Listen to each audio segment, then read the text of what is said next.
Hi, hello. എല്ലാവർക്കും നാളെ exam അല്ലേ? അപ്പൊ നമുക്ക് സെൻസേഷൻസ് ആൻഡ് റെസ്പോൺസസ് എന്നുള്ള യൂണിറ്റ് നമുക്ക് ഇന്ന് ഈ ഒരു സെഷനിൽ കവർ ചെയ്യാം. സിമ്പിൾ ആയിട്ട് വളരെ ഈസി ആയിട്ട് കവർ ചെയ്യും. എക്സാം പോയിന്റ് ഓഫ് വ്യൂ എന്ന് മാത്രം, അതായത് ഭയങ്കര കൺസൈസ് ആയിട്ടുള്ള നോട്ട്സ് ആണ് ഇത്. എക്സാമിന് എഴുതേണ്ട പോയിന്റ്സ് മാത്രം ഇൻക്ലൂഡഡ് ആയിട്ടുള്ള നോട്ട് സെക്ഷൻ ആയിരിക്കും ഇത്. അപ്പോ നമുക്ക് തുടങ്ങാം. ഓക്കെ, സെൻസേഷൻസ് ആൻഡ് റെസ്പോൺസസ് ഈസിയാണ്, പെട്ടെന്ന് തീരും, നമുക്ക് പെട്ടെന്ന് തന്നെ കംപ്ലീറ്റ് ചെയ്യാം. എല്ലാവരും സ്റ്റാർട്ടിങ് തൊട്ട് എൻഡിങ് വരെ കാണാം. ഓക്കെ, സോ സ്റ്റാർട്ട് ചെയ്യാം. ആദ്യം സ്റ്റിമുലസ് എന്താ നോക്കാം. സ്റ്റിമുലസ് അഥവാ ഉദ്ദീപനങ്ങൾ ഡെഫിനേഷൻ പഠിച്ചു വെക്കണം. Senses is that evoke responses in organisms. അതായത് ഓർഗാനിസംസിൽ പ്രതികരണം ഉണ്ടാക്കുന്ന പ്രേരണകളാണ് സ്റ്റിമുലസ് എന്ന് പറയുന്നത്. Stimulus could be external stimuli അല്ലെങ്കിൽ internal stimuli. Okay, external stimuli, internal stimuli അറിയാലോ. എക്സാമ്പിൾസ് എഴുതി വെക്കുക സൈഡിൽ. Sound, touch, heat, pressure, cold, ഇങ്ങനെയുള്ള പുറമേ നിന്ന് വരുന്ന എല്ലാ കാര്യങ്ങളും എന്താ എക്സ്റ്റേണൽ സ്റ്റിമുലൈ ആയിരിക്കും. വിത്തിൻ ദ ബോഡി അറൈസ് ചെയ്യുന്ന കാര്യങ്ങൾ ലൈക്ക് ഹങ്കർ, തേഴ്സ്റ്റ്, ഇൻഫെക്ഷൻ, ഇതെല്ലാം എന്താണ് ഇന്റേണൽ സ്റ്റിമുലൈ. ഓക്കെ, അത് ഭയങ്കര സിമ്പിൾ ആണ്, അത്ര ഇമ്പോർട്ടന്റ് അല്ല, വളരെ എല്ലാവർക്കും അറിയാവുന്ന കാര്യങ്ങളാണ് അല്ലെ. അടുത്ത പോയിന്റ് നോക്കൂ. Nervous system generate and coordinate responses through impulses. Okay, നമ്മുടെ ബോഡിയിൽ ഇങ്ങനെയുള്ള സ്റ്റിമുലൈ വന്നു കഴിഞ്ഞാൽ ഇമ്പൾസസ് ജനറേറ്റ് ചെയ്യും. ഓക്കെ, ഇതെല്ലാം കോർഡിനേറ്റ് ചെയ്യുന്നത് ആരായിരിക്കും? നെർവസ് സിസ്റ്റം ആയിരിക്കും, നാഡീവ്യവസ്ഥ. ഓക്കെ, മലയാളത്തിൽ നാഡീവ്യവസ്ഥ എന്ന് പറയും. അടുത്ത ടോപ്പിക് ന്യൂറോൺസ്. ന്യൂറോൺസ് അഥവാ നെർവ് സെൽസ്.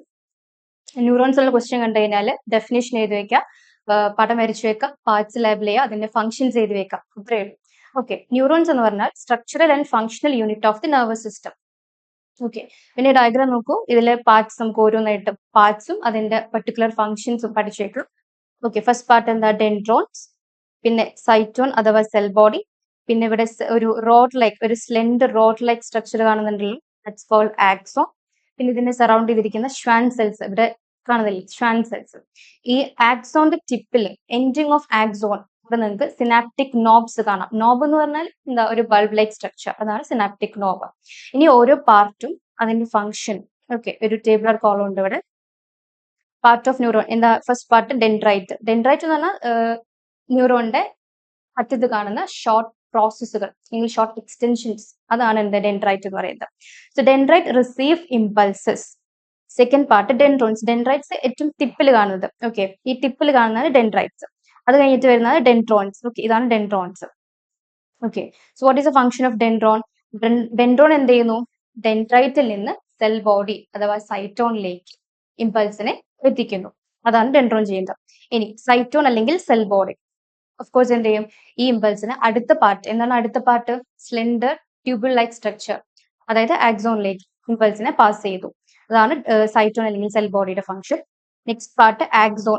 ആക്സോൺ എന്ത് ചെയ്യും? സൈറ്റോൺ അല്ലെങ്കിൽ സെൽ ബോഡിയിൽ നിന്ന് ഇമ്പൾസിനെ ഔട്ട് സൈഡ് പുറത്തേക്ക് എന്ത് ചെയ്യുന്നു? ഇമ്പൾസിനെ എത്തിക്കുന്നു. നെക്സ്റ്റ് പോർഷൻ ഷ്വാൻ സെൽ അല്ലെങ്കിൽ മൈലിൻ ഷീത്ത്. മെയിൻ ഫംഗ്ഷൻ എന്ന് പറഞ്ഞാൽ ആക്സോനെ പ്രൊട്ടക്ട് ചെയ്യുക. കാരണം ഈ മൈലിൻ ഷീത്ത് ആക്സോനെ സറൗണ്ട് ചെയ്തിട്ടാണ് ഉള്ളത്. ആക്സോന് ചുറ്റുമാണ് മൈലിൻ ഷീത്ത് ഉള്ളത്. സോ ഓഫ് കോഴ്സ് എന്ത് ചെയ്യും? ആക്സോനെ പ്രൊട്ടക്ട് ചെയ്യുക എന്നുള്ള ഫംഗ്ഷൻ ആണ് മൈലിൻ ഷീത്തിന് ഉണ്ടായിരിക്കും. And increase the speed of impulse. Carry ചെയ്യുന്ന ഇമ്പൾസിന്റെ പെട്ടെന്ന് തന്നെ ഇമ്പൾസ് ട്രാൻസ്മിഷൻ നടത്തി കൊടുക്കും ആര്? Myelin sheath. സോ രണ്ട് ഫംഗ്ഷൻസ് ആണ്, protect the axon, increase the speed of impulse. ആക്സോണിന്റെ എൻഡിങ്ങിൽ കാണുന്നതാണ് axonite. Carry the impulses to the synaptic knob. ഈ ന്യൂറോണിന്റെ ഫൈനൽ പോർഷൻ സിനാപ്റ്റിക് നോബ് അല്ലെങ്കിൽ ബൾബ് ലൈക്ക് സ്ട്രക്ചർ അങ്ങോട്ട് ക്യാരി ചെയ്യുന്നു. ഇമ്പൾസിനെ ക്യാരി ചെയ്യുന്ന ആര്? Axonite. Synaptic knob secrete neurotransmitters like അസെറ്റൈൽകോളിൻ and dopamine. Okay, അടുത്തൊരു ടോപ്പിക്കിൽ അത് വരുന്നുണ്ട്. ഇമ്പൾസ് ട്രാൻസ്മിഷൻ എന്ന് പറയുന്ന ഒരു പാർട്ട് വരുന്നുണ്ട്. അപ്പൊ നമ്മൾ ഡിസ്കസ് ചെയ്യുന്നതായിരിക്കും. Schwann cells of myelin sheath is form of specialised cells called oligodendrocytes. ഈ പേര് ഓർത്ത് വെക്കണം. ഇനി മൈലിൻ ഷീത്ത് എന്താ ചെയ്യാം? First thing, myelin sheath provide nutrients and oxygen to the axon. ഞാൻ പറഞ്ഞു മൈലിൻ ഷീത്ത് ആക്സോനെ സറൗണ്ട് ചെയ്തിട്ട് ഇരിക്കുന്ന സ്ട്രക്ചർ ആണ്. സോ മൈലിൻ ഷീത്ത് എന്ത് ചെയ്യും? ഈ ആക്സോന് വേണ്ട ന്യൂട്രിയൻസും ഓക്സിജനും എന്ത് ചെയ്യുന്നു? സപ്ലൈ ചെയ്യുന്നു. ആക്സിലറേറ്റ് ദ ഇമ്പൾസ് ട്രാൻസ്മിഷന്റെ സ്പീഡ് കൂട്ടുന്നു. And act as an electric insulator and thus protect the axon from external shocks and give white appearance. Electric insulator ആയിട്ട് ആക്ട് ചെയ്യുന്ന myelin sheath and thus protect the axon. അങ്ങനെയാണ് axon protection കൊടുക്കുന്നത്.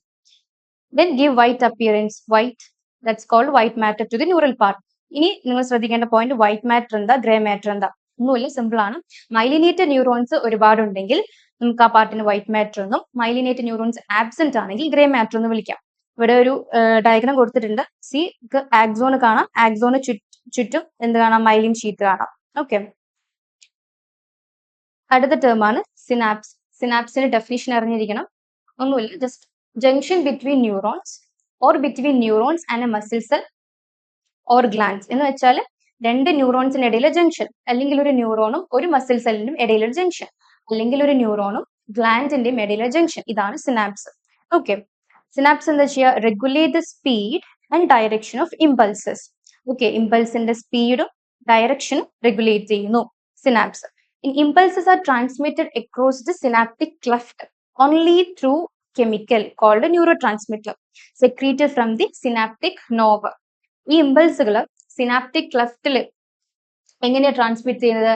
In the form of a chemical called neurotransmitters.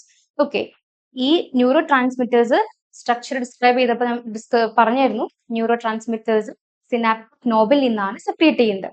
Okay, ഇനി synaptic cleft എന്നുള്ളൊരു word കണ്ടു. Synaptic cleft എന്നൊന്നുമില്ല, അവിടെ കാണുന്ന ഒരു ചെറിയൊരു വിടവ്, അതാണ് സിനാപ്റ്റിക് ക്ലഫ്റ്റ്. ഓക്കെ, ന്യൂറോ ട്രാൻസ്മിറ്റേഴ്സിന് രണ്ട് ന്യൂറോ ട്രാൻസ്മിറ്റേഴ്സ് ആണ്, acetylcholine and dopamine. These are the neurotransmitters. Okay, ഇനി എന്താണ്, എങ്ങനെയാണ് ഇമ്പൾസ് ജനറേറ്റ് ചെയ്ത് നോക്കാം. സ്റ്റിമുലസ് വന്നു. സോ സി നോർമലി സെല്ലിൽ എങ്ങനെയായിരിക്കും, ഔട്ടർ സർഫേസ് പോസിറ്റീവ്ലി ചാർജ്ഡ് ആയിരിക്കും, ഇന്നർ സർഫേസ് നെഗറ്റീവ്ലി ചാർജ്ഡ് ആയിരിക്കും. അപ്പോൾ ഒരു സ്റ്റിമുലസ് എത്തിക്കഴിഞ്ഞാൽ ഈ ഒരു പർട്ടിക്കുലർ റീജിയനിൽ ഒരു സ്റ്റിമുലസ് എത്തിക്കഴിഞ്ഞാൽ പൊലാരിറ്റി ചേഞ്ച് ആയി, പൊലാരിറ്റിയിൽ മാറ്റം സംഭവിച്ചു. ഓക്കെ, അവിടെ ഔട്ടർ സർഫേസ് നെഗറ്റീവ്ലി ചാർജ്ഡും ഇന്നർ സർഫേസ് പോസിറ്റീവ്ലി ചാർജ്ഡും ആയി. ഓക്കെ, അയണിക് ഇക്വിലിബ്രിയത്തിൽ ഒരു മാറ്റം സംഭവിച്ചു എപ്പോ, സ്റ്റിമുലസ് എത്തിയപ്പോ. അങ്ങനെയാണ് as a result impulse is generated. അങ്ങനെയാണ് ഇമ്പൾസ് ജനറേറ്റ് ചെയ്യുന്നത്. ഇനി ഇമ്പൾസ് എന്ന് പറഞ്ഞാൽ എന്താ, ഇമ്പൾസ് എന്ന് പറഞ്ഞാൽ electrical messages. Okay, impulse equal to electrical messages conducted through nerves. Okay, next transmission of impulse. Structure of neuron കൃത്യമായിട്ട് അറിയെങ്കിൽ ട്രാൻസ്മിഷൻ ഓഫ് ഇമ്പൾസും ഈസി ആയിട്ട് എഴുതും. ഓക്കെ, ഇമ്പൾസ് ഡ്യൂ ടു ഒരു സ്റ്റിമുലസ് വന്നു, അപ്പൊ അതിന് കറസ്പോണ്ടിങ് ആയിട്ടുള്ള ഇമ്പൾസ് ജനറേറ്റ് ചെയ്തു. ആ ഇമ്പൾസ് ഫസ്റ്റ് ട്രാവൽ ചെയ്യുന്ന പോർഷൻ ഏതായിരിക്കും, first portion of the neuron dendrite ആണ്. ഓക്കെ, ആദ്യം ഡെൻഡ്രൈറ്റിലെത്തും, എന്നിട്ട് ഡെൻഡ്രോൺസിലെത്തും. ഡെൻഡ്രോൺസിൽ നിന്ന് ആ ഇമ്പൾസ് സൈറ്റോൺ അഥവാ സെൽ ബോഡി, അവിടെ നിന്ന് ദി ലോങ് സ്ലെൻഡർ പോർഷൻ ആക്സോണിലേക്ക്, പിന്നെ ആക്സോണിന്റെ ടിപ്പ് ആക്സോണൈറ്റ് കഴിഞ്ഞ ദി എൻഡിങ് ഓഫ് ആക്സോണൈറ്റിൽ ഒരു ബൾബ് ലൈക്ക് സ്ട്രക്ചർ ഞാൻ പറഞ്ഞു, സിനാപ്റ്റിക് നോബ്. സിനാപ്റ്റിക് നോബിൽ നിന്ന് സെക്രീഷൻ ഓഫ് ന്യൂറോ ട്രാൻസ്മിറ്റർ സംഭവിക്കുന്നു. എങ്ങോട്ടേക്ക്, ടു സിനാപ്റ്റിക് ക്ലഫ്റ്റ്.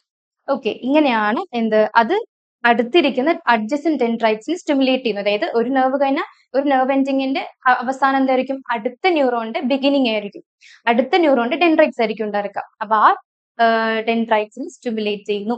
ഇങ്ങനെയാണ് ഇമ്പൾസ് ട്രാൻസ്മിഷൻ നടക്കുന്നത്. ക്ലിയർ? അടുത്തത് ടൈപ്സ് ഓഫ് ന്യൂറോൺസ്. 3 ടൈപ്പ് ഉണ്ട്, sensory, motor, mixed. Okay, sensory എന്ന് പറഞ്ഞു കഴിഞ്ഞാൽ ആ പേരിൽ തന്നെ എന്താണ് സെൻസറി ന്യൂറോൺസ് പറഞ്ഞാൽ carry impulses from sense organs. Sensory neurons carry impulses from sense organs to brain and spinal cord. Okay, motor neurons നേരെ തിരിച്ചു പറയാം, carry impulses from brain and spinal cord to different organs. Mixed എന്ന് പറയുമ്പോൾ രണ്ടും involve ആയിരിക്കും. Okay, carry impulses from brain and spinal cord to different organs and vice versa. ഇങ്ങോട്ടും തിരിച്ചും അങ്ങോട്ടും. ഓക്കെ, ഈസിയാണ്. Sensory, motor and mixed, 3 type neurons.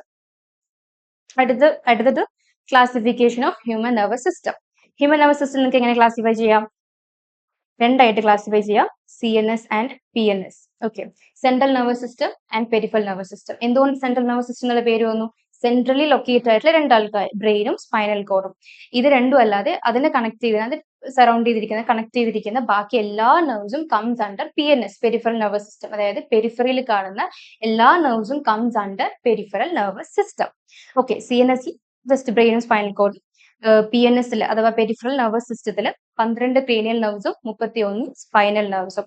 ഇനി ഒരു നോട്ടായിട്ട് നിങ്ങൾ ശ്രദ്ധിക്കേണ്ട point, few peripheral nerves act as autonomous nervous system. എന്താണ് ഓട്ടോണമസ്? ഹിസ്റ്ററിയിലൊക്കെ പഠിച്ചിട്ടുണ്ടായിരിക്കും. Autonomous government. ഓട്ടോണമസ് എന്ന് പറഞ്ഞാൽ എന്താ? ആക്ട് ഇൻഡിപെൻഡന്റ് ആയിട്ട് ആക്ട് ചെയ്യാനുള്ള കഴിവ്, അതാണ് ഓട്ടോണമസ് എന്ന് പറഞ്ഞാൽ, ആക്ട് ഇൻഡിപെൻഡന്റ്ലി. സോ കുറച്ച് peripheral nerves autonomous nervous system ആയിട്ട് ആക്ട് ചെയ്യുന്നു. അതിൽ ഇൻക്ലൂഡ് ചെയ്ത് വരുന്നതാണ് സിമ്പത്തറ്റിക് ആൻഡ് പാരസിമ്പത്തറ്റിക്. ഇത് നമ്മൾ ലാസ്റ്റ് ഡിസ്കസ് ചെയ്യുന്നതായിരിക്കും സിമ്പത്തറ്റിക്കും പാരാസിമ്പത്തറ്റിക്കും. ഓക്കെ, അപ്പൊ CNS ഫസ്റ്റ് പറഞ്ഞത് ബ്രെയിനും പിന്നെ സ്പൈനൽ കോഡ്. അപ്പൊ നമുക്ക് ബ്രെയിൻ എന്ന് നോക്കാം. Brain is protected inside a hard skull covered by 3-layered meninges. Cerebrospinal fluid, as a fluid formed inside the meninges, also protects it. CSF provides nutrients and oxygen to the brain tissues, regulate the pressure inside the brain, and protect the brain from injuries. അപ്പോൾ ബ്രെയിനിൽ സ്റ്റാർട്ടിങ്ങിൽ നിങ്ങൾ എഴുതേണ്ട പോയിന്റിൽ 3 കാര്യങ്ങൾ must ആയിട്ട് mention ആയിരിക്കണം. ആദ്യം പ്രൊട്ടക്ട് ചെയ്തിരിക്കുന്ന ഹാർഡ് സ്കളിൽ, പിന്നെ അതിന് കവർ ചെയ്തിരിക്കുന്ന 3 മെനിഞ്ചസ്, പിന്നെ CSFന്റെ കാര്യം. ഈ 3 കാര്യങ്ങളും മെൻഷൻ ചെയ്തിരിക്കണം. ഓക്കെ, സോ CSF എന്താ ചെയ്യുക? സാധാരണ നമ്മുടെ ബോഡിയിൽ ബാക്കിയുള്ള ടിഷ്യൂസിന് ബ്ലഡ് എന്താ ചെയ്യുന്നത്? സെയിം ഫംഗ്ഷൻ ആണ് CSF neural tissues of the brain ചെയ്യുന്നത്. ഓക്കെ, നമ്മുടെ ബോഡിയിൽ ടിഷ്യൂസിന് ബ്ലഡ് എന്ത് ചെയ്യുന്നു? Provide nutrients and oxygen. Nutrient supply, ഓക്സിജനും എന്ത് ചെയ്യുന്നു? പ്രൊവൈഡ് ചെയ്യുന്നു ബ്ലഡ് ടു ദി ടിഷ്യൂസ്. അതുപോലെ തന്നെ CSF ബ്രെയിനിൽ CSF ഇതേ ജോലി ചെയ്യും. Okay, so CSF provide nutrients and oxygen to the brain tissues. Plus it regulates pressure inside the brain and protects the brain from injuries. Okay, next ബ്രെയിനിന്റെ 5 functional parts നോക്കാം. 5 parts ഉണ്ട്. ഇത് ഈ ഓർഡറിൽ തന്നെ പഠിച്ചു കഴിഞ്ഞാൽ കുറച്ചുകൂടി സിമ്പിൾ ആയിരിക്കും. ഓക്കെ, ഡയഗ്രാം നോക്കാം. First part cerebrum. ഓക്കെ, ഈ major part cerebrum, largest part of the brain cerebrum. രണ്ടാമത്തത് സെറിബെല്ലം. Okay, cerebellum. മൂന്നാമത്തത് ഇവിടെ കാണുന്ന ഒരു structure, see this is the medulla oblongata. Fourth structure thalamus, and fifth അതിന് താഴെ വരുന്ന hypothalamus. Okay,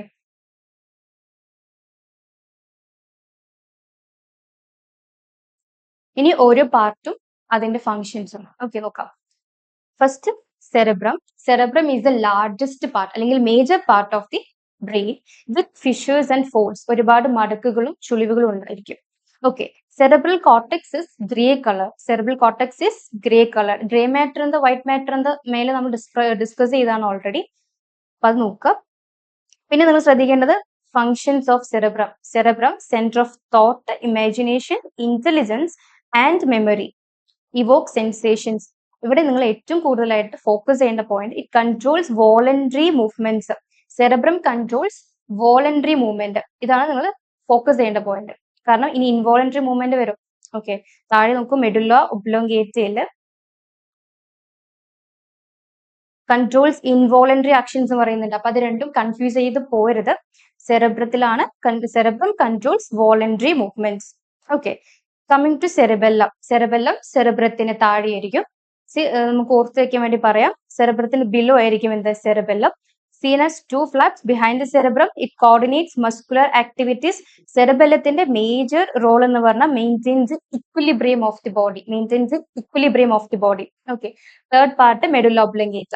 medulla oblongata is the rod shaped, ഏറ്റവും lower most പാർട്ടാണ്, റോഡ് ഷേപ്ഡ് ആണ്. Then medulla oblongata controls involuntary actions. ഏറ്റവും ഇമ്പോർട്ടന്റ് ആയിട്ട് involuntary actions എന്താ? Heart beat and breathing. പിന്നെ വേണമെങ്കിൽ നിങ്ങൾക്ക് ആഡ് ചെയ്യാം, മെഡുല്ല ഒബ്ലോങ്കേറ്റയിലാണ് വോമിറ്റ് സെന്റർ ഉള്ളത്. ഓക്കെ, അടുത്ത part thalamus. Thalamus is a seat of cerebrum, അല്ലെങ്കിൽ നമുക്ക് പറയും സെറിബ്രത്തിന് താഴെ ഇരിക്കുന്നതാണ് താലമസ്. സോ താലമസ് എന്ന് പറയുമ്പോൾ നിങ്ങൾ ശ്രദ്ധിക്കേണ്ട കീ പോയിന്റ് എന്താ? Act as a relay station. Thalamus relay station, അതാണ് നിങ്ങൾ എപ്പോഴും ഓർത്തേക്കേണ്ട point. Thalamus act as a relay station. So thalamus act as a relay station of impulses to and fro the cerebrum and also analyse the impulses. സെറിബ്രത്തിന് താഴെയാണ് thalamus ഇരിക്കുന്നത്. അപ്പൊ definitely താലമസ് സെറിബ്രത്തിലേക്ക് പോകുന്നതും സെറിബ്രത്തിൽ നിന്ന് വരുന്നതുമായിട്ടുള്ള എല്ലാ ഇമ്പൾസിനെയും അനലൈസ് ചെയ്യാം. അതുപോലെ തന്നെ റിലേ സ്റ്റേഷൻ ആണ്. ഓക്കെ, സോ കാരണം താലമസ് കടന്നിട്ടാണ് സെറിബ്രത്തിലേക്ക് പോകുന്നത്. So it act as a relay station. So also analyse the impulses. ഇനി ഫിഫ്ത് പാർട്ട് ഹൈപ്പോതാലമസ്. ഹൈപ്പോ എന്ന് പറഞ്ഞാൽ below. So it is located below thalamus. It is seen below the thalamus, and hypothalamus in the major role, H4H, hypothalamus in the major role, homeostasis maintenance of homeostasis. Okay, hypothalamus H4H north homeostasis maintain cheya. That's hypothalamus in the major role. Okay, പിന്നെ CNS രണ്ടാമത് പറഞ്ഞത് എന്തായിരുന്നു? Spinal cord. Okay, so spinal cord is protected inside the vertebral column. അവിടെ brain is protected inside the hard skull. ഇവിടെ spinal cord is protected inside the vertebral column, covered by meninges. അവിടെയും covered by meninges, ഇവിടെ എന്തുണ്ട്? Meningeal coverings ഉണ്ട്. അവിടെ CSF ഉണ്ടായിരുന്നു, ഇവിടെ എന്തുണ്ട്? CSF ഉണ്ട്. Central canal is filled with CSF. കണ്ട് ഇവിടെ ഒരു കനാൽ പോലത്തെ സംഭവം, അതിനകത്ത് എന്തായിരിക്കും? CSF ആയിരിക്കും. So it is filled with CSF and outer white matter and inner gray matter. Spinal nerves originate from PNS describe ചെയ്തപ്പോൾ പറഞ്ഞു 12 cranial nervesഉം 31 spinal nervesഉം. ഈ spinal nerves spinal cordൽ നിന്ന് originate ചെയ്യുന്നു as dorsal root and ventral root. See, as dorsal root ആണെങ്കിൽ അവർ sensory ആയിരിക്കും, ventral റൂട്ടിൽ നിന്ന് arise ചെയ്യുന്നതാണെങ്കിൽ അവർ മോട്ടോർ ആയിരിക്കും. Spinal cord transmit impulses from different parts of our body to and fro the brain and coordinates repeated movements during walking, running, etc. It also affects certain reflex actions. So, repeated movements വരുന്ന രണ്ട് കാര്യങ്ങൾ, walking and running, ഇതിൽ coordinate ചെയ്യുന്നത് spinal cord. Okay, പിന്നെ certain reflex action coordinate ചെയ്യും ആര്? Spinal cord. So coming to reflex action. Reflex action എന്ന് പറഞ്ഞാൽ accidental and involuntary responses to the body in response to stimulus. ഒരു stimulus വന്നു, നമ്മൾ പോലും അറിയാണ്ട് ഇൻവോളണ്ടറി ആയിട്ട് നമ്മൾ ബോഡി അതിനോട് എന്ത് ചെയ്തു? റെസ്പോണ്ട് ചെയ്തു. So that's called reflex action. രണ്ട് ടൈപ്പ് സെറിബ്രൽ റിഫ്ലെക്സസ് ഉണ്ടാവാം, സ്പൈനൽ റിഫ്ലെക്സസ് ഉണ്ടാവാം. സെറിബ്രൽ റിഫ്ലെക്സിന് എക്സാമ്പിൾ നോക്കൂ, blinking of eyes, sudden fright when hearing a loud noise or seeing a snake, sneezing, ഇങ്ങനെയുള്ള കാര്യങ്ങൾ. അതായത് ഇപ്പൊ പെട്ടെന്ന് നമ്മളെ കണ്ണിലേക്ക് എന്ത് നമ്മൾ പോലും അറിയാണ്ട് നമ്മൾ കണ്ണടച്ചു പോകും, അങ്ങനെയുള്ള കാര്യങ്ങൾ. അല്ലെങ്കിൽ ഒരു നല്ല വലിയൊരു സൗണ്ട് കേട്ട് കഴിഞ്ഞാൽ നമ്മൾ ജസ്റ്റ് ഒന്ന് അലേർട്ട് ആവും, നമ്മളൊന്ന് പേടിക്കും, ഇങ്ങനെയുള്ള കാര്യങ്ങൾ. പിന്നെ സ്നീസ് ചെയ്യുന്നത്, ഇങ്ങനെയുള്ള കാര്യങ്ങളെല്ലാം സെറിബ്രൽ റിഫ്ലെക്സ് ആണ്. സ്പൈനൽ റിഫ്ലെക്സിൽ വരുന്നത് ഭയങ്കര കോമൺ ആയിട്ടുള്ള example, on touching and hot object. നമ്മൾ ചൂടുള്ള വസ്തു തൊട്ട് കഴിഞ്ഞാൽ നമ്മൾ കൈ നമ്മൾ പോലും അറിയാണ്ട് വിഡ്രോ ചെയ്യും, അല്ലെങ്കിൽ കാലിൽ എന്തെങ്കിലും കുത്തി കഴിഞ്ഞാൽ നമ്മൾ കാല് വിഡ്രോ ചെയ്യും. ഈ രണ്ട് എക്സാമ്പിൾസ് എന്താ? സ്പൈനൽ റിഫ്ലെക്സിൽ വരുന്നതാ. അതിൽ നമ്മൾ എപ്പോഴും ഡീറ്റെയിൽ പഠിക്കുന്നത് ഏതായിരിക്കും? സ്പൈനൽ റിഫ്ലെക്സിൽ വരുന്ന ഈ ടച്ചിങ് ആൻഡ് ഹോട്ട് ഒബ്ജക്ട്, അതാണ്. നെക്സ്റ്റ് നമുക്ക് റിഫ്ലെക്സ് ആർക്കിൽ അതിന്റെ പടമാണ് ഇവിടെ കൊടുത്തിരിക്കുന്നത്. ഓക്കെ, റിഫ്ലെക്സ് ആർക്ക് എന്ന് പറഞ്ഞാൽ what do you mean by reflex arc? Pathway of impulses in a reflex action. Reflex ആക്ഷനിൽ വരുന്ന ഇമ്പൾസിന്റെ പാത്വേ, അതാണ് എന്ത്? റിഫ്ലെക്സ് ആർക്ക് എന്ന് പറഞ്ഞാൽ. ഇതിനകത്ത് ഇറ്റ് ഇൻക്ലൂഡ്സ്, ഇതിന്റെ കോമ്പണൻസ് എന്തൊക്കെയാന്ന് എഴുതിയിരിക്കണം. സ്റ്റിമുലസ് റിസീവിംഗ് റിസെപ്റ്റർ, അതായത് ഇപ്പൊ ഹോട്ട് ഒബ്ജക്ട് തൊടുന്നത്, അതാണ് അവിടുത്തെ സ്റ്റിമുലസ്. അത് റിസീവ് ചെയ്യുന്ന ഒരു റിസെപ്റ്റർ ഉണ്ടായിരിക്കും. ഇപ്പൊ ഇൻ ദിസ് കേസ് എന്താണ് നമ്മുടെ റിസെപ്റ്റർ? സ്കിൻ ഓഫ് ഹാൻഡ്, അതാണ് നമ്മുടെ റിസെപ്റ്റർ. നെക്സ്റ്റ് സെൻസറി ന്യൂറോൺ, അത് സെൻസ് ചെയ്യുന്ന ഒരു ന്യൂറോൺ ഉണ്ടായിരിക്കും. പിന്നെ ഇന്റർ ന്യൂറോൺ ഉണ്ടായിരിക്കും. അടുത്ത പോർഷൻ എന്തായിരിക്കും? മോട്ടോർ ന്യൂറോൺ ആയിരിക്കും. സി, ഇവിടെ സ്പൈനൽ കോഡ് ലെവൽ വരെ എത്തുന്നുള്ളൂ. എന്ത്? സ്പൈനൽ റിഫ്ലെക്സ് ആണത്. ഓക്കെ, ഇന്റർ ന്യൂറോൺ, അത് കഴിഞ്ഞിട്ട് മോട്ടോർ ന്യൂറോൺ, അത് കഴിഞ്ഞിട്ട് ഇഫക്റ്റിംഗ് മസിൽസ്. ഇതാണ് എന്ത്? റിഫ്ലെക്സ് ആർക്ക് എന്ന് പറയുന്നത്. ഓക്കെ, അപ്പൊ നമ്മൾ CNS കംപ്ലീറ്റ് ചെയ്തു. PNSലെ ഓട്ടോണമസ് നെർവസ് സിസ്റ്റം നോക്കാം. ഓട്ടോണമസ് നെർവസ് സിസ്റ്റം ഞാൻ പറഞ്ഞു, few peripheral neurons act as autonomous nervous system. Okay, autonomous nervous system includes sympathetic and parasympathetic nervous system. It is activate with or without endocrine gland system involuntary. Endocrine gland system include ആവാം, ഇല്ലാണ്ടിരിക്കാം. Okay, സിമ്പത്തറ്റിക്കും പാരാസിമ്പത്തറ്റിക്കും വരുന്ന contrasting actions ആയിരിക്കും. So contrasting actions ഉണ്ടെങ്കിലേ നമ്മുടെ normal physiological activities നടന്നു പോവുള്ളൂ. So to maintain the normality of the physiological activities, ഇതിൽ വരുന്ന കോൺട്രാസ്റ്റിംഗ് ആക്ഷൻസ് ആണ് ഓപ്പോസിംഗ് ആക്ഷൻസ്. ഇപ്പൊ സിമ്പത്തറ്റിക്കൽ എന്തെങ്കിലും അത് കൂടുകയെന്നുണ്ടെങ്കിൽ പാരാസിമ്പത്തറ്റിക്കൽ അത് കുറയും. സോ ഇങ്ങനെയുള്ള ഓപ്പോസിംഗ് ആക്ഷൻസ് ഉണ്ടെങ്കിലേ എന്ത് സംഭവിക്കുള്ളൂ? നമ്മളെ നോർമൽ ഫംഗ്ഷനിങ് നടക്കുകയുള്ളൂ, ബോഡിയുടെ നോർമൽ ഫംഗ്ഷനിങ് നടക്കുകയുള്ളൂ. അപ്പൊ സിമ്പത്തറ്റിക് നെർവസ് സിസ്റ്റം എന്ന് പറയുമ്പോൾ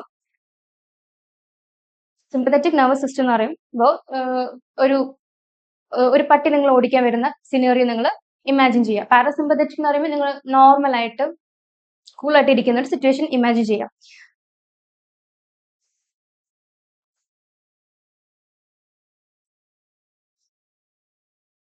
ഓക്കെ, സോ സിമ്പത്തറ്റിക് എന്ന് പറയുമ്പോൾ ഒരു പട്ടി നിങ്ങൾ ഓടിക്കാൻ വരുന്ന സിറ്റുവേഷൻ നിങ്ങൾ ഇമാജിൻ ചെയ്യുക. പാരാസിമ്പത്തറ്റിക് എന്ന് പറയുമ്പോൾ നോർമൽ ആയിട്ട് നിങ്ങൾ റിലാക്സ് ചെയ്തിരിക്കുന്ന ഒരു സിറ്റുവേഷൻ ഇമാജിൻ ചെയ്യുക. നിങ്ങൾക്ക് പോയിന്റ്സ് ഓർത്ത് വെക്കാൻ വേണ്ടി പറയുന്നതാണ്. ഓക്കെ, സോ സിമ്പത്തറ്റിക് നോക്കുക. ഫസ്റ്റ് തിങ് എന്താ? Pupil dilate. ഇപ്പൊ പട്ടി നിങ്ങൾ ഓടിക്കാൻ വരുമ്പോൾ നിങ്ങൾ പേടിച്ചു, അപ്പൊ പ്യൂപ്പിൾ ഡയലേറ്റ് ചെയ്തു. മറ്റൊരു നിങ്ങൾ നോർമൽ റിലാക്സ് ചെയ്ത സ്റ്റേറ്റിലാണുള്ളത്, അപ്പൊ പ്യൂപ്പിൾ കൺസ്ട്രിക്ട്. ഇവിടെ നിങ്ങൾ പേടിച്ചു, സോ ഹാർട്ട് ബീറ്റ് ഇൻക്രീസസ്. ഇവിടെ ഹാർട്ട് ബീറ്റ് എന്താ? Heart beat becomes normal. ഇവിടെ നിങ്ങൾ ട്രക്കിയ എക്സ്പാൻഡ് ചെയ്തു, ബ്രീത്തിങ് കൂടുമല്ലോ, അപ്പൊ ട്രക്കിയ എക്സ്പാൻഡ് ചെയ്തു, ട്രക്കിയ കോൺട്രാക്ട് ചെയ്തു. ഇനി ഇവിടെ നിങ്ങൾക്ക് ഓടണമെങ്കിൽ എന്ത് വേണം? എനർജി ആവശ്യമുണ്ട്. സോ എനർജി ആവശ്യമുണ്ട്. സോ ഗ്ലൈക്കോജൻ ബ്രേക്ക് ചെയ്ത് ഗ്ലൂക്കോസായി മാറി. സോ ഗ്ലൂക്കോസ് ബ്ലഡ് സ്ട്രീമിൽ ഉണ്ടെങ്കിൽ നമുക്ക് എനർജി ഉണ്ടാവുള്ളൂ. So converts glycogen to glucose. ഇവിടെ നേരെ തിരിച്ച് ഗ്ലൂക്കോസ് കൺവേർട്സ് ടു ഗ്ലൈക്കോജൻ. ഇവിടെ ഹോർമോൺ സെക്രീഷൻ ഇൻക്രീസസ്. എൻഡോക്രൈൻ സിസ്റ്റത്തിൽ നിങ്ങൾ പഠിക്കുന്ന ഒരു എമർജൻസി സിറ്റുവേഷനിൽ എന്ത് സംഭവിക്കും? ഹോർമോൺ സെക്രീഷൻ ഇൻക്രീസ് ചെയ്യും. ലൈക്ക് അഡ്രിനലിൻ, നോർ അഡ്രിനലിൻ പോലുള്ള ഹോർമോൺസ് കൂടുതലായിട്ട് സെക്രീറ്റ് ചെയ്യും. സോ ഇവിടെ ഹോർമോൺ സെക്രീഷൻ കൂടും, ഇവിടെ ഹോർമോൺ സെക്രീഷൻ കുറവായിരിക്കും. Urinary bladder regains normal state, ഇവിടെ കോൺട്രാക്ട് ചെയ്യും. പിന്നെ സലൈവേഷൻ കൂടും, പ്രൊഡക്ഷൻ ഓഫ് സലൈവ ഇവിടെ കുറയും, പ്രൊഡക്ഷൻ ഓഫ് സലൈവ ഇവിടെ ഇൻക്രീസ് ചെയ്യും. Okay, working of stomach decrease ചെയ്യും, വർക്കിംഗ് ഓഫ് സ്റ്റൊമക്ക് ഇൻക്രീസ് ചെയ്യും.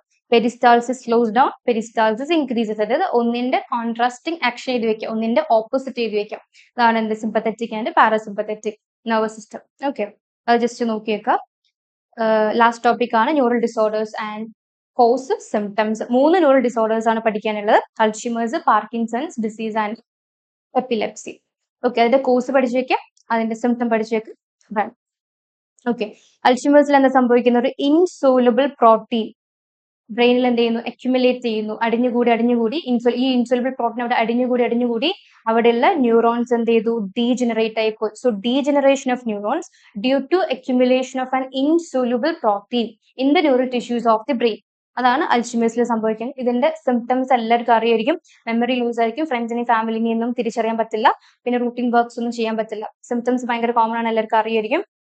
പിന്നെ പാർക്കിൻസൺസ് ഡിസീസ് എന്താ? പാർക്കിൻസൺസ് ഡിസീസ് എന്ന് പറഞ്ഞാൽ ഡോപ്പമീൻ പ്രൊഡക്ഷൻ, ഡോപ്പമീൻ ആണ് ഇമ്പോർട്ടന്റ് ന്യൂറോ ട്രാൻസ്മിറ്റർ.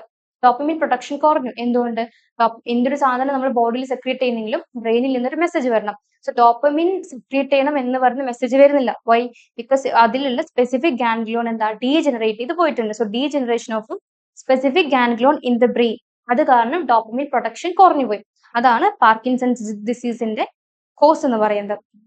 സിംറ്റംസ് എന്താ? മേജർ സിംറ്റം എന്ന് പറഞ്ഞാൽ ബോഡി ബാലൻസ് ഉണ്ടായിരിക്കില്ല, loss of body balance, irregular movement in muscles, പിന്നെ വിറയല്, ഷിവറിംഗ്, പ്രൊഫ്യൂസ് സലൈവേഷൻ, ഉമിനീരിങ്ങനെ ഉറ്റിക്കൊണ്ടിരിക്കും. ഇതാണ് പാർക്കിൻസൺസ് ഡിസീസിന്റെ സിംറ്റംസ് എന്ന് പറയുന്നത്. Third one, epilepsy. എപ്പിലെപ്സി എന്തുകൊണ്ട് സംഭവിക്കുന്നു? What is the cause of epilepsy? എപ്പിലെപ്സിന്റെ കോസ് എന്താ? Continuous and irregular discharge of electrical impulses in the brain. Continuous ആയിട്ട് ബ്രെയിനിൽ ഇലക്ട്രിക്കൽ ഡിസ്ചാർജ് നടക്കുന്നു. ഇതാണ് എപ്പിലെപ്സിയുടെ കോസ് എന്ന് പറയുന്നത്. Symptom fits. ഫിറ്റ്സ് എന്ന് പറഞ്ഞാൽ ഡ്യൂ ടു, ഫിറ്റ്സ് സംഭവിക്കുന്നത് മസ്കുലർ കോൺട്രാക്ഷൻസ് അൺകൺട്രോളബിളി, കണ്ടിന്യൂസ് ആയിട്ട് മസ്കുലർ കോൺട്രാക്ഷൻസ് നടക്കുന്നു, അത് കാരണമാണ് ഫിറ്റ്സ് ഉണ്ടാകുന്നത്. പിന്നെ ഫ്രോത്തി ഡിസ്ചാർജ് ഫ്രം മൗത്ത്, വായിൽ നിന്ന് നുരയും പതയും പുറത്തു വരുന്നത്. ദെൻ ക്ലഞ്ചിങ് ഓഫ് ടീത്ത്, പല്ല് കടിച്ചു പിടിക്കുന്നത്. പിന്നെ ഫോളിങ് അൺകോൺഷ്യസ്, ബോധകെടുത. ഇതൊക്കെയാണ് സിംറ്റംസ് ഓഫ് എപ്പിലെപ്സി എന്ന് പറയുന്നത്. സോ അത്രേ ഉള്ളൂ. ഭയങ്കര സിമ്പിൾ ആയിട്ടുള്ള ഒരു യൂണിറ്റ് ആണ്, പെട്ടെന്ന് കവർ ചെയ്യാൻ പറ്റും. ഇപ്പൊ നാളത്തെ എക്സാം എല്ലാവരും അടിപൊളിയായിട്ട് ചെയ്ത്. Okay, bye, thank U.